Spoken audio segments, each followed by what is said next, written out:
네, 반갑습니다. 네, 여러분 예배는 뭡니까? 지금 시간이 11시 12분. 왜 이런 우리는 금쪽 같은 이런 귀한 시간에 또 널찍하고 또 그런 화려한 예배당도 아니라 이렇게 좁아 터진 집에 모여서 예배를 드린답시고 앉아 있습니까? 그거 모르고 앉아 있으면은 좀 억울하지 않나요? 그렇죠? 자, 그래서 오늘부터, 금주부터 한 4주 정도에 걸쳐서 예배는 무엇인가에 대해서 성경에 어떻게 기록이 되어 있는가, 그것은 이제 시리즈로 함께 이제 말씀을 나눠볼 시간을 갖도록 할 것인데요. 이제 2020년이 저물어 가고 있죠. 이 올 한 해는 역사에 기록될 한 해예요. 이렇게 제가 한 50 조금 안 되게 살았는데 이렇게 전염병이 온 사회를 이렇게 강타한 적이 없었어요. 그래서 2020년 한 해는 한국 사회뿐만 아니라 또 교회에 있어서도 어떻게 보면 좀 재앙적인 한 해로 좀 기록될 수가 있겠다 싶어요. 지난 3월에 코로나 6호 확진자가 서울 명륜동 그 성균관 앞에 있는 그 명륜교회에서 예배를 드렸다라고 하는 것이 그 역학조사 결과를 통해서 나왔거든요. 그래서 그 다음 주에 이제 명륜교회는 이제 예배를 취소합니다. 예배를 취소하고 목사님이 설교를 녹화해서 자기 교회 홈페이지에 이제 업로드하는 식으로 이제 대체를 했었는데, 그때 이제 많은 목사님들이 탄식을 했죠. 어떻게 이 목숨과도 같은 목숨보다 중요한 예배를 취소할 수가 있는가, 줄 수가 있는가. 자, 그렇게 특히 이제 연세가 많이 드신 목사님들이 그렇게 개탄하지 않았어요. 그래서 말세가 왔다, 뭐 이런 식으로도 얘기를 했고, 그리고 그 후도 이제 뭐 교회발 확진자들이 많이 늘어났죠. 자, 그때 이제 8월 달이죠. 8월 달에 이제 사랑제일교회 사태로 인해서 이제 정점을 찍습니다. 그때 이제 교회에서는 이제 교회 쪽 이제 그 많은 이제 교회 쪽에서는 어떻게 정부가 예배 드리는 걸 막을 수가 있냐? 이거는 종교 탄압이다, 헌법 위반이다. 그리고 뭐 더 나아가서 무슨 공산주의다, 뭐 이런 식으로까지 얘기를 했고요. 또 반대쪽에 있는 그 예수님을 믿지 않는 그 교인이 아닌 사람들은 또 이렇게 했어요. 도대체 예배가 뭐길래 이렇게 민폐를 끼치면서 그 다닥다닥 모여 앉아가지고 이렇게 사회에 이렇게 피해를 주느냐, 민폐를 주느냐. 자, 이렇게 극단으로 이렇게 사회 여론이 나뉘는 것을 우리가 이제 경험을 했었습니다. 자, 그러면은 도대체 우리는 어떤 것을 선택을 해야 될까요? 진짜 목숨과도 같아서 교회가 정부가 뭔데 예배 드릴 수 있는 종교의 자유를 박탈하느냐, 자, 이렇게 말하는 쪽에 서야 될까요? 아니면은 이웃을 위해서 하지 말려면 하지 말아야지, 자, 그쪽에 그 손을 들어줘야 될까요? 자, 그래서 이런 혼란한 상황 가운데에서 자, 우리 성도들이 도대체 예배가 무엇인지 그것을 좀 확실히 먼저 아는 작업이 먼저 필요할 것 같습니다. 자, 그래서 여러분들에게 자, 예배를 이제 차근차근 알려드리려고 하는데, 제가 근데 한 명을 찍어서 예배는 무엇입니까? 라고 질문을 했을 때에 예배는 이것입니다 라고 자세하게 정답을 말씀을 할 수 있는 분은 아마 많이 없을 거예요. 왜냐면은 예배는 이건 이제 얼마 전 수능을 봤지만 이게 단답형이 아니고 객관식이 아니거든요. 그렇죠? 그래서 그걸 질문하지는 않겠습니다. 그래서 오늘 이제 우리가 본문을 읽었는데요. 오늘 우리가 읽은 본문은 예배에 대해서 가장 잘 알려주는 본문이에요. 예수님께서 저자 직강을 했잖아요. 그렇죠? 예. 그 수업을 들을 때 그 책의 저자가 강의하는 게 가장 권위가 있잖아요. 마찬가지로 우리 성경의 주인공이신 예수님께서 예배는 이것이다라고 오늘 본문을 통해서 알려주고 있는데, 그러면은 먼저 이제 개요를 좀 알 필요가 있어요. 오늘 요한복음 4장은 예수님과 사마리아 여인과의 대화를 중심으로 이제 전개가 되는 내용인데요. 뭐 많이들 아시겠지만 그래도 제가 한번 짚고 넘어가도록 하겠습니다. 자, 이스라엘, 지금의 이스라엘은 우리나라 한 경상남북도를 합친 정도의 면적이에요. 그래서 이제 예루살렘은 좀 남쪽에 있고, 갈릴리는 좀 북쪽에 있어요. 뭐 굳이 말하자면 예루살렘이 한 김해 정도? 예, 그냥 지리를 한번 떠올려 보세요. 갈릴리는 한 상주? 구미? 예, 그쯤 하면 좀 이해가 좀 쉽겠죠? 그러면 만약에 제가 그러면은 예루살렘에서 갈릴리로 갈 때, 그러니까 현대 시대 때라고 한다면은 이제 운전해서 갑니다. 그럼 내비를 찍잖아요. 출발지 예루살렘, 도착지 갈릴리 딱 찍으면은 이 내비게이션은 직선 코스로 알려줄 거예요. 최단거리 코스. 그러면 반드시 사마리아를 지나가야 되는데 여기 보면은 이제 오늘 읽지는 않았지만 본문 말씀 보니까 예수님께서 제자들에게 통보를 하십니다. 예, 답이 정해져 있어요. 예수님께서 통보를 하세요. 사마리아를 통과해야 하겠는지라라고 얘기를 하세요. 당연한 거잖아요. 요즘의 상식으로 보면은 최단거리 코스로 내비게이션이 안내하는 대로 가는 것이 당연한데 제자들은 여기 나오진 않았지만 아마 깜짝 놀랐을 겁니다. 왜냐하면 이것은 좀 역사적인 그 시대의 좀 상황을 좀 이해를 하실 필요가 있는데 유대인들은 사마리아 사람들을 굉장히 경멸했어요. 그건 역사적인 일이 있어요. 그 기원전 586년에 아니죠. 722년이죠. 기원전 722년에 그 북이스라엘 남유다가 아니라 북이스라엘이 이제 아수르 세계사에서는 이제 아시리아라고 배웠을 겁니다. 거기 망해요. 망해서 이제 아수르 사람들이 이스라엘 사람들을 이제 포로로 끌고 가요. 그러면 거기가 비잖아요. 거기는 이민족들을 채워놨어요. 그래서 이제 거기 남아있던 유대인 여자들과 그 이민족 남자들이 이제 결혼해가지고 그러면은 이제 요즘 말로 하면은 좀 다문화 가정들이 생긴 것이죠. 그런데 이제 유대인들은 굉장히 혈통주의적인 그런 사람들이었거든요. 그러니까 너희들은 유대인들이 아니다라고 이제 완전히 역사적으로 무시를 했습니다. 무시하고 경멸하고 이제 어울리지도 않고 했던 그런 역사들이 있었고, 그래서 이제 반작용으로 그 사마리아 사람들은 오히려 이제 유대인들에 대한 그런 증오감들을 갖게 되었던 것이죠. 이렇게 좀 지역 감정이 굉장히 심하게 그 세운 상태에서, 그래서 이제 그 당시에 도보로 걸어서 예루살렘에서 갈릴리 갔을 때는 한 사마리아를 통과해서 가면은 이틀 걸리는데 사마리아를 통과 안 하고 갔었거든요. 이렇게 가다가 둘러서 이렇게 올라갔거든요. 그래서 한 3일 길이 걸렸습니다. 그런 가운데서 예수님은 작정을 하시고 내가 일로 가야겠다라고 말씀을 하신 것이에요. 그래서 사마리아 사람들을 만나서 참된 예배가 무엇인지를 이제 알려주시고자 예수님께서 그렇게 경로를 잡으신 것이죠.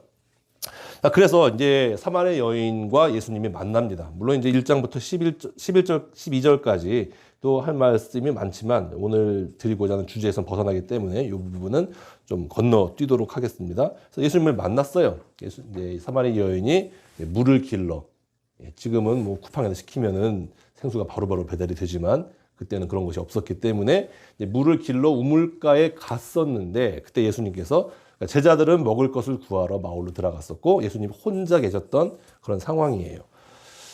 근데 이제 여자가 남자가 있네 하면서 이제 좀 경계하는 눈빛으로 보다가 이제 물을 깃고 있는데 예수님께서 물 좀 달라고 이제 한마디를 건네셨습니다. 물을 달라고 건네셨어요. 그때 여자는 이제 그냥 주면 되는데 여자도 이제 좀 아니 보니까 그 유대인 남자도 보기도 힘든데 남자가 나한테 물을 달라고 하니까 경계하면서 너는 손이 없냐 발이 없냐 그런 식으로 아니 어떻게 왜 나한테 물을 달라고 하십니까? 라고 얘기했을 때 예수님께서 이제 그 논의를 발전을 시켜 나가십니다. 자, 내가 여기 보면은 이제 13절 오늘 첫 절인데요. 이 물을 마시는 자마다 다시 목마르려니와 내가 주는 물을 마시는 자는 영원히 목마르지 아니하리니 내가 주는 물은 그 속에서 영생하도록 솟아나는 샘물이 되리라라고 예수님께서 말씀하셨습니다. 그 물동이가 무거워요. 혹시 물동이 많이 들어보셨죠? 그렇죠? 옛날에는 이제 물이 귀했기 때문에 우리나라에 이제 저도 어렸을 때 그 우물가에서 물 깃는 우리 어머니 친구들이나 뭐 할머니들 많이 뵀던 기억이 나는데 무거워요. 이렇게 막 머리에도 이렇게 이고 들고 이렇게 다녔었어요. 근데 그러면은 이 여인도 굉장히 좋잖아요. 한번 먹으면은 이제 목이 안 마른 거예요. 얼마나 좋습니까? 저도 가끔 이제 우리 아내한테 농담 삼아 아유 진짜 알약 하나 먹고 한 달 그냥 있었으면 좋겠다고 그냥 밥 먹기 싫어서 귀찮아가지고 그런 말을 저도 하긴 하는데 굉장히 좋았을 거예요. 근데 뭐 생수 공장 사장님들이 들으면 난리 나겠죠. 다시 목마르지 않겠다라고 한다면은 그래서 이제 사마리아 여인도 일단 솔깃하면서도 좀 어이가 없죠. 이게 상식적으로 말이 안 되잖아요. 그럼 그런 물 있으면 전화 주세요라고 이렇게 얘기를 했어요. 그랬더니 갑자기 예수님께서 남편을 좀 데리고 와라 라고 얘기를 했습니다. 그러니까 여인이 전 남편이 없는데요. 싱글인데요. 뭐 이렇게 얘기를 했어요. 예수님께서 그래 맞다 너 거짓말한 거 아니야. 전에 남편이 5명이 있었는데 지금은 헤어져서 따로 그러니까 같이 살지 않고 지금도 동거하는 남자가 있지만 아직 혼인신고는 올리지 않았기 때문에 너는 결혼하지 않은 게 맞다라고 얘기를 하셨어요. 그러니까 이 여자가 깜짝 놀란 거죠. 아, 이 양반이 되게 신통한 사람이구만 하면서 보통 사람이 아니구나라는 것을 알은 거예요. 그래서 아, 당신은 보니까 선지자십니다라고 하면서 자기가 이제 평소에 관심 있어 하던 주제를 물어봅니다. 우리 조상들, 이 사마리아 사람들은 그 사마리아에 이제 그리심산이라는 산이 있었거든요. 여기서 예배 드리는 것이 맞다라고 하고 당신들 유대인들은 예루살렘에서 예배 드리는 것이 맞다라고 하는데 도대체 어디서 예배 드리는 것이 맞습니까? 라고 물어봤어요.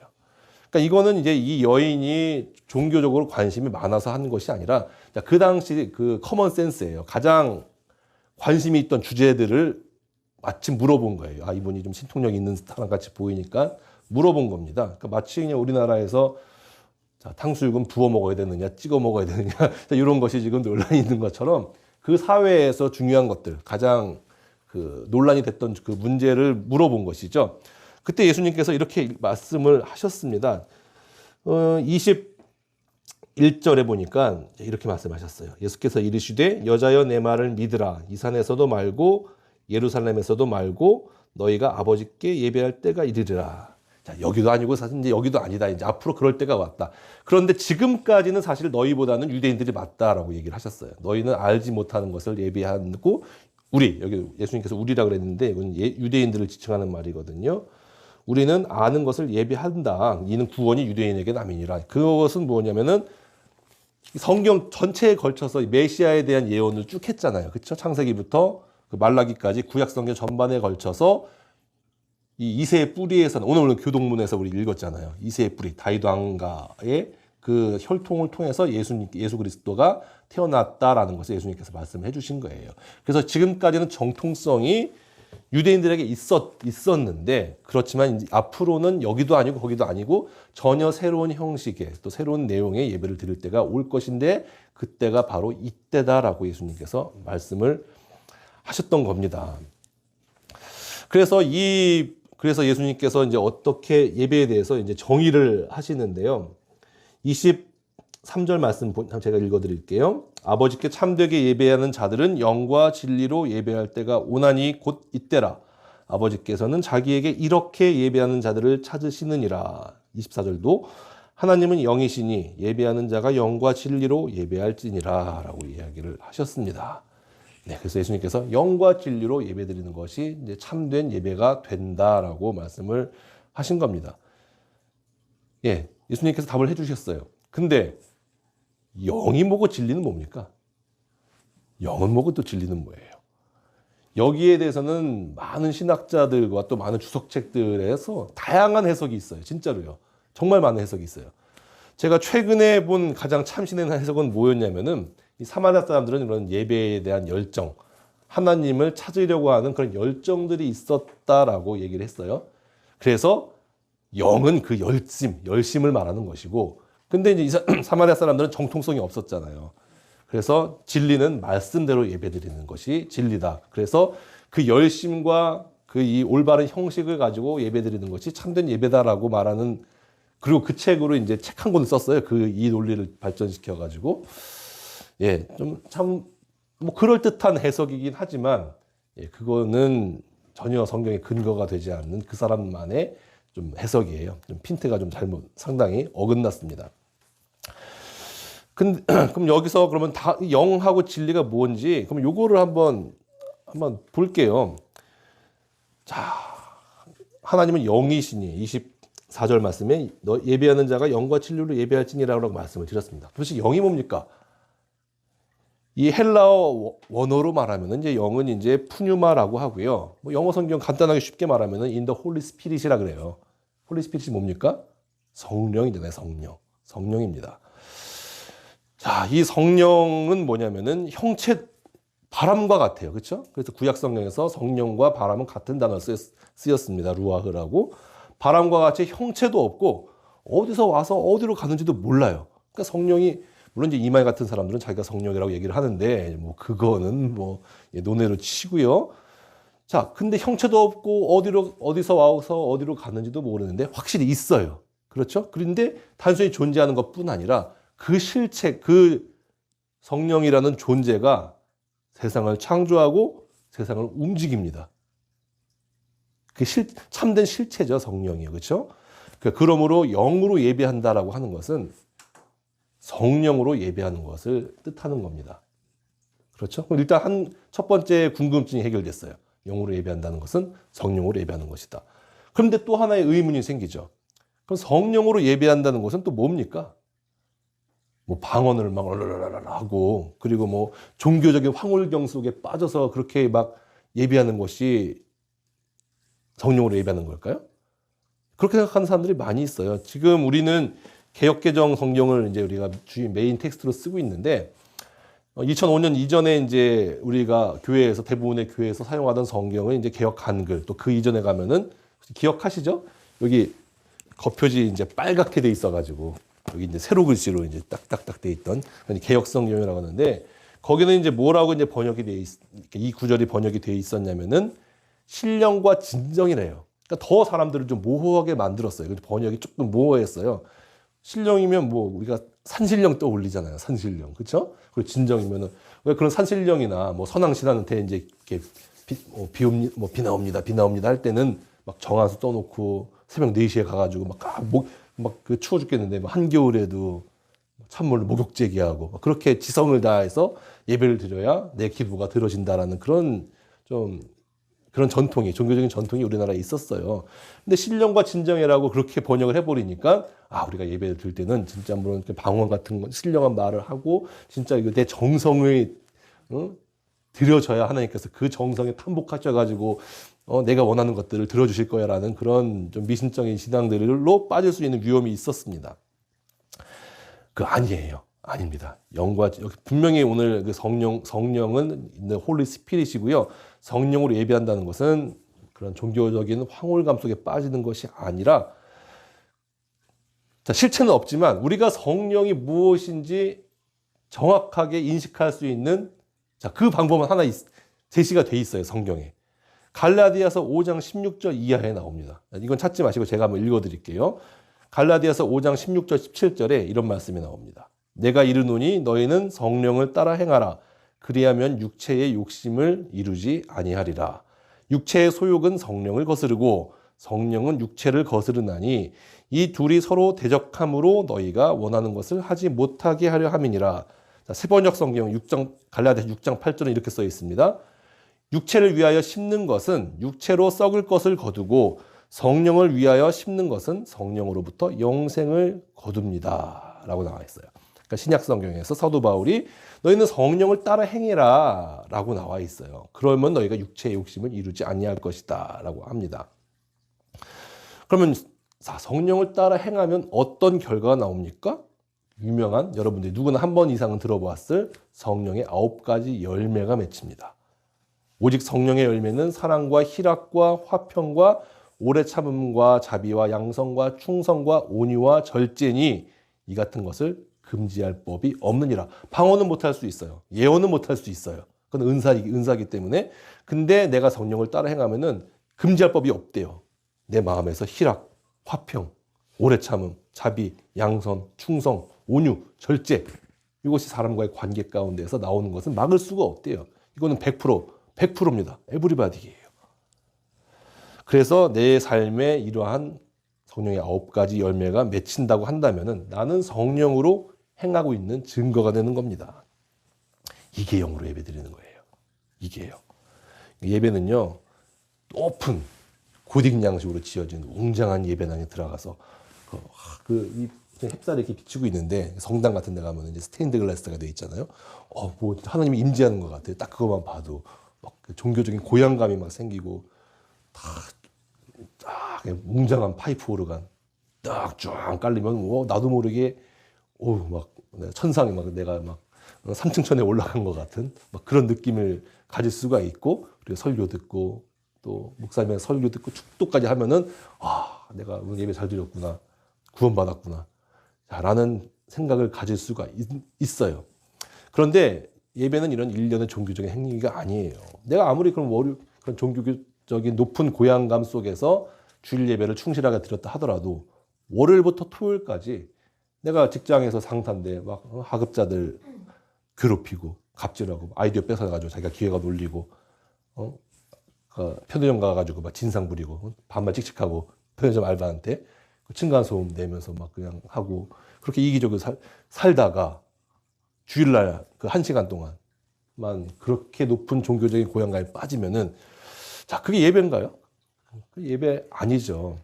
자, 여자들 중에서 이제 임신을 하지 않았음에도 불구하고 내가 임신했다라고 생각하는 사람들을 우리가 상상 임신이라고 그러잖아요. 이게 이제 영적인 삶에도 그런 것들이 지배가 됩니다.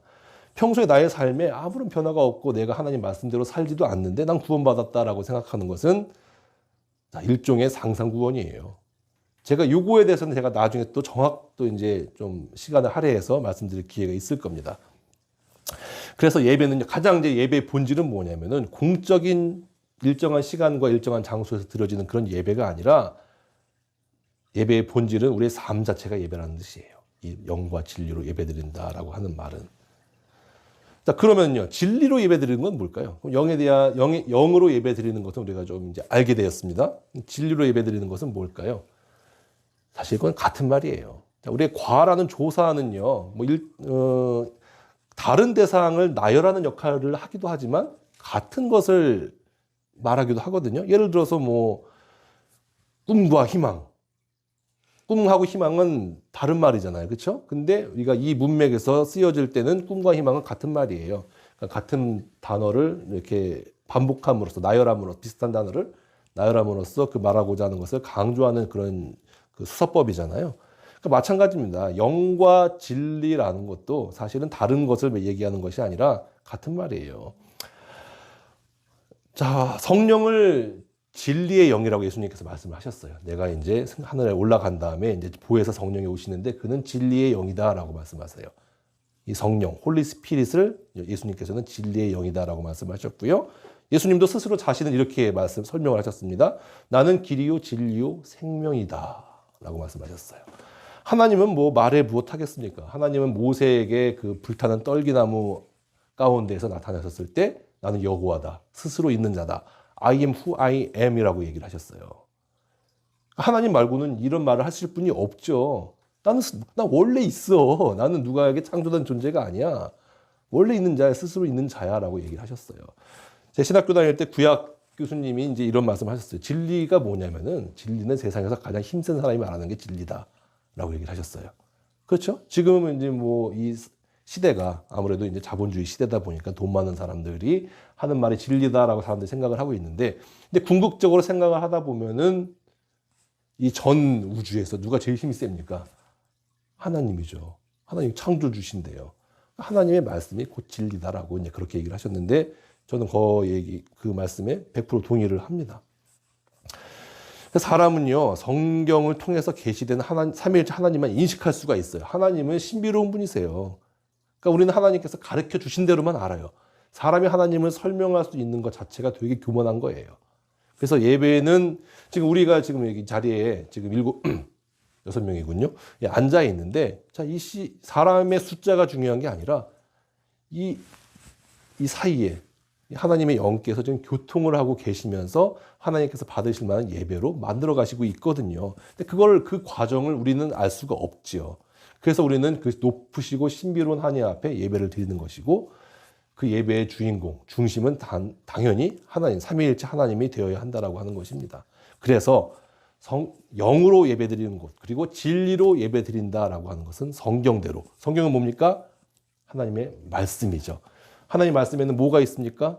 하나님이 어떤 분이신지가 드러나 있고요. 또 어떻게 우리를 창조하셨고 구원하셨고 또 궁극적으로 무엇을 원하시는지에 대해서 나와 있고, 또 율법에는 하나님이 뭘 좋아하시고 뭘 싫어하시는지 그게 나와 있는 거예요. 하나님의 가치관, 또 하나님의 세계관을 우리가 성경을 통해서 배울 수가 있는데, 그럼 우리의 삶 자체가, 그러니까 내가 이제 하나님을 믿기 전에, 또 예수님을 믿기 전에, 예수님을 통해서 구원받기 전에는 그냥 내가 하고 싶은 대로 살았어요. 내 마음대로 불법 유턴하고 막 빨리 가려고 이제 그러고 살았어요. 근데 자, 이 성령께서 활동하시다 보면은 제가 예를 하나 들어드리는 겁니다. 사람 없어요. 딱 경찰차가 없어요. 불법 유턴을 하고자 하는 그런 유혹이 생깁니다. 네, 이 목사님 저도 가끔 그래요. 앞으로 안 하려고 굉장히 노력하고 있는데 쉽지가 않습니다. 예, 하고 싶어요. 근데 이거 하나님 이건 아니야, 이건 아니야. 딱 그런 마음이 들어요. 그리고 이제 요즘에 이제 뭐 식당에 가서 밥을 사 먹는다 하더라도 이제 그런 가게들 많이 봤을 거예요. 현금가하고 카드가가 차이가 많이 나는 가게들이 있습니다. 뭐 짜장면을 시켜 먹어도 현금으로는 6천, 4천, 2천, 3천 원 받는데 카드는 5천 원, 6천 원 받는 그런 데가 있거든요. 자, 그 사람도 왜 그 차이가 나죠? 세금 안 내겠다는 거잖아요. 그 세금 신고를 누락시켜가지고 세금 덜 내겠다고 이제 그러는 건데, 자, 그것을 알매도 불구하고 자, 정도로 내면 싸니까 가는 거는 저는 이제 마음이 불편하더라고요. 정직하게 해야 되거든요. 대한민국의 조세 체계 자체가 버는 만큼 내는 건데, 그건 당연한 거 아닌가요? 그거는. 이제 그렇지. 그거를 이제 분명히 하나님께서는 10계명에 거짓말하지 말라라고 분명히 못을 박아 두셨는데, 그러지 않는다는 거잖아요. 성령께서 내 마음속에 운행하기 전까지는 그런 것이 전혀 양심에 거리끼지 않았는데, 이제 내가 성령의 지배를 받게 되면 이제 마음이 찔려요. 그렇게 장사하면 안 될 것 같아요. 또 그렇게 이용하면 안 될 것 같아요. 불법 다운로드 받으면 안 될 것 같아요. 내가 손해를 보더라도 하나님의 말씀대로 사는 것이 되는 것이죠. 이게 영과 진리로 예배드린다라는 뜻입니다. 그러니까 결론적으로 말하면 우리의 삶 자체가 예배가 되어야 한다라고 하는 것이에요. 제가 이제 뭐 부교육자로 오랫동안 있었고 저도 수많은 예배를 드렸는데, 좋은 예배는요, 목사님의 설교가 훌륭한 거하고 상관이 없어요.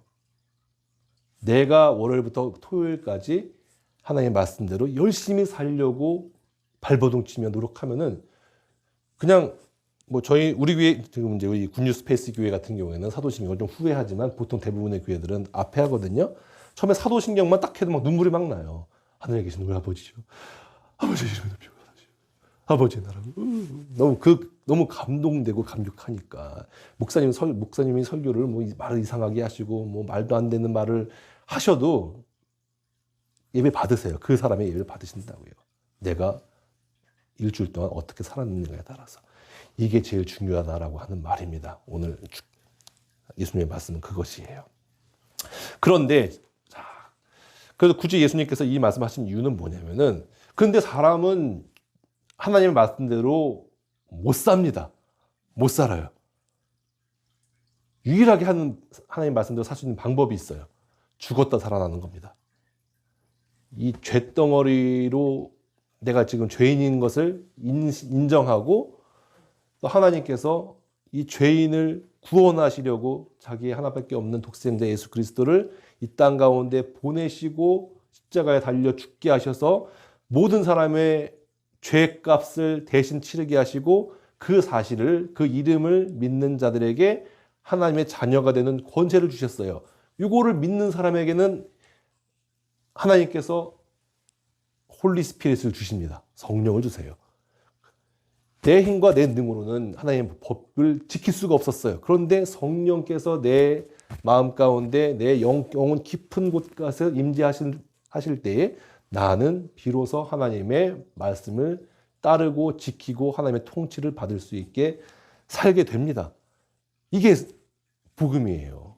이게 복음이에요. 우리는 절대로 하나님은 수능 만점, 수능으로 제가 예를 들어 드릴게요. 하나님 나라에 들어가기 위해서는 수능 만점을 받아야 돼요. 만점을 받아야 돼요. 아무리 노력해도 못 받아요. 근데 또 굉장히 하나님의 시험은 어려워요. 못 받아요. 근데 진짜 열심히 율법을 지키고 노력해가지고. 지금 수능 만점이 몇 점인가요? 400점인가요? 예, 전 때는 학력고사 때라. 그걸 잘 모르지만. 근데 399점을 받았어요. 그러면은, 하나님께서, 너 한 문제 틀렸구나. 에이, 그래. 넌 합격. 안 돼요. 하나님은 그런 거 얄짤없습니다. 하나님은 만점 받아야 돼요. 사람은 못해요. 근데 하나님이 주신 영으로 살아가는 사람은 인정을 해주세요. 그렇구나. 너는 오케이. 너는 내가 인정해줄게. 뭐 특별 전형으로, 예수님 특별 전형으로 들어가게 되는 거죠. 예, 요즘 학생들의 말로 하면은 그게 복음이에요. 그래서 우리는 성령으로, 예수님을 믿음으로 말미암아 주어지는 성령으로 살아야 된다라고 하는 것입니다. 성경은요, 성령이 떠난 상태의 사람을 이제 창세기 6장에 이제 자세하게 얘기를 해주는데 존귀하게 보지 않습니다. 후레시라 그래요. 후레시. 영어로 하면은 후레가 아니라 FLESH. 고깃덩어리잖아요. 고깃덩어리. 우리가 물고 뜯고 씹고 막 보고 즐기는 그 고깃덩어리를 얘기하는 건데 그렇게 보는 거예요. 그렇게 봐요. 근데 그런 고깃덩어리 상태에 마른 뼈와 같은 사람, 그 상태의 사람들에게 후 하고 하나님의 영이 주어졌을 때 그 사람은 비로소 생령이 됩니다. 하나님과 교제를 하며 살 수 있는 살아있는 존재, 사람이 되는 것이죠. 자, 그래서 이렇게 하나님의 영이 주어진 사람은 아까 제가 갈라디아서 말씀에서 드린 것과 같이 그 성령의 열매들을 맺으면서 사는 그런 삶을 살 수 있게 된다라고 하는 것이에요. 자, 그래서 그런 사람들은 사람과의 관계에서 그게 드러나잖아요. 사랑 혼자 할 수 있겠습니까? 못하죠. 사랑 혼자면 짝사랑이죠, 그거는. 상상사랑이죠. 저도 뭐 김태희 사랑할 수 있어요. 얼마든지. 그쵸? 그게 사랑입니까? 서로 교감하는 게 사랑이지. 그리고, 희락. 혼자서 막 희덕되면은 사람들이 약간 좀 맛이 같다라고 생각을 해요. 아니에요. 그런 관계에서 기쁨이 오는 것이고, 희락이 오는 것이고, 오래 참음. 예, 남편이 속을 썩입니다. 예, 우리 사모님께서는 이제 오래 참음의 덕이 있기를 바랍니다. 오래 참음. 와, 야, 전에는 막 이 인간아 하면서 막 바가지를 팍팍 긁고 막 이혼해 사네 못 사네 그러는데 하나님의 영이 임하면은 오래 참게 됩니다. 예, 자비, 자식이 속을 썩여도 참아요. 참게 돼요. 양성, 충성, 온유, 절제와 같은 것들이 우리의 삶을 통해서 드러나게 된다라고 하는 것입니다. 이런 사람은요, 이미 영과 진리로 예배드리는 것이에요. 반드시 주일날 드려지는 공예배에서 실패할 수가 없습니다. 이런 사람들은요. 그래서 넓은 예배당, 화려한 조명, 멋진 음악, 오케스트라, 멋진 성가대 찬양과 같은 형식이 중요한 것이 아니라 여러분들이 월요일부터 토요일까지 학교, 직장, 지하철, 버스, 학원 이런 데서 만나는 사람들과의 관계를 형성할 때 여러분의 내면에서 뿜어져 나오는 그 성품에 의해서 예배가 결정된다는 말입니다. 그래서 주일에 드려지는 공예배는요, 여러분의 평소의 삶 가운데 하나님의 성품을 드러내며 하나님께 영광 돌리며 예배의 삶을 사는 사람들이 모여서 하나님을 찬양하는 것이 주일의 공예배입니다. 근데 이거는 예수님께서 그냥 요때 이 사마리아 여인과의 대화에서 처음으로 얘기해 준 개념이 아니에요. 이미 구약에서는 이걸 알았어요. 그래서 예수님께서 유대인들은 아는 것을 예배한다라고 말씀하신 거예요. 시편 15편 한번 찾아볼까요? 이거를 잠깐 언급하고 마칠게요. 시편 15편을 한번 찾아보겠습니다.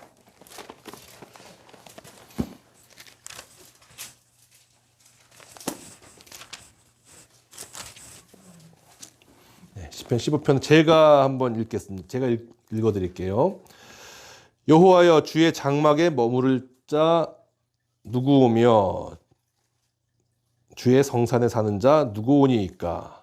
정직하게 행하며 공의를 실천하며 그의 마음에 진실을 말하며 그의 혀로 남을 허물하지 아니하고 그의 이웃에게 악을 행하지 아니하며 그의 이웃을 비방하지 아니하며 그의 눈은 망령된 자를 멸시하며 여호와를 두려워하는 자들을 존대하며 그의 마음에 서원한 것은 해로울지라도 변하지 아니하며 이자를 받으려고 돈을 꾸어주지 아니하며 뇌물을 받고 무죄한 자를 해하지 아니하는 자이니 이런 일을 행하는 자는 영원히 흔들리지 아니하리이다. 아멘.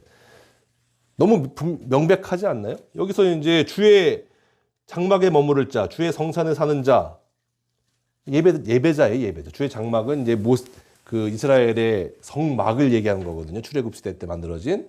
성막에 이제 하나님의 언약궤가 있고 그곳에 이제 하나님의 임재가 있기 때문에 그곳에 들어가는 자가 예배하는 자를 뜻하는 건데, 여기 입장권, 우리 극장 들어갈 때 티켓이 있어야 영화를 보잖아요.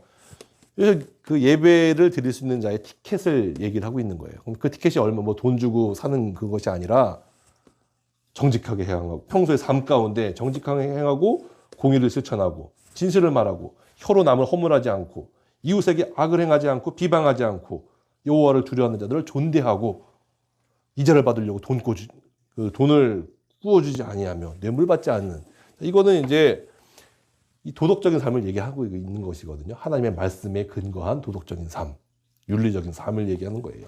이런 사람이 예배를 드릴 수 있는 티켓을 발급받는다는 뜻이잖아요. 그러니까 오늘 우리가 읽었던 본문 말씀, 예수님께서 영과 진리로 예배 드린다라고 하는 것과 일치되는 구약의 말씀이에요. 그러니까 유대인들은 이미 이걸 알았어요. 근데 이대로 안 살았기 때문에 문제인 거죠. 그리고 살고 싶어도 못 살았죠. 왜요? 성령이 주어지지 않았잖아요. 그렇죠? 성령은 예수님께서 승천하신 후 10일 후에 이제 오순절 사건을 통해서 이제 온 인류 가운데 주어지게 되었거든요. 그래서 우리는 평소의 삶 가운데 내 식대로, 내 마음대로 살려고 하는 것이 아니라 성령의 인도하심을 구하고 그리고 그에 따라 사는 사람이 하나님께 예배드리는 사람이다라고 이야기를 하고 있는 겁니다. 그러므로 여러분들은 매일의 삶 가운데 성령 충만한 삶을 살도록 구하십시오. 먼저 구하셔야 됩니다. 하나님 오늘 아침 일어나 눈 뜨자마자 성령을 주시옵소서, 성령 충만한 대로 살게 하여 주시옵소서. 내 마음과 내 뜻으로는 죽었다 깨어나도 그렇게 못 삽니다. 성령으로 말미암아 살게 하여 주시옵소서라고 기도를 하시고 그 기도는 100% 응답됩니다. 100%입니다. 100%. 그럼 하나님 분명히 예수님께서 말씀하셨어요. 딴 기도는 응답되지 않지만 이 성령을 구하는 기도는 100% 응답되기 때문에 반드시 그렇게 구하시며 하루를 시작하십시오. 그러면서 여러분이 관계하는 사람들에게 그 하나님의 이 성품과 영광을 드러내십시오. 이게 예배자입니다. 이런 예배자가 많아지면 세상이 살기 좋아집니다.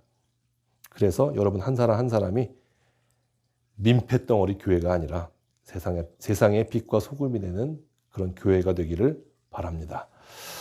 기도하겠습니다. 하나님 아버지, 오늘 영과 진리로 드리는 예배가 무엇인지 우리 하나님의 말씀을 통해서 함께 나누어 보았습니다. 월요일부터 토요일까지 삶이 더 중요합니다. 우리가 만나고 관계하는 사람들에게 하나님의 성품을 나타낼 수 있는 성령을 우리에게 허락하여 주시고 그 성령의 인도함을 받아 매일의 삶을 살아가는 저희들에게 도와주시옵소서. 매일 아침 눈을 떴을 때 주의 형상으로 만족하고 또 주의 성령을 구하며 아버지 우리가 주와 함께 동행하는 그런 삶을 살 수 있는 성도 될 수 있게 인도하여 주시옵소서. 예수님의 이름으로 기도했습니다. 아멘.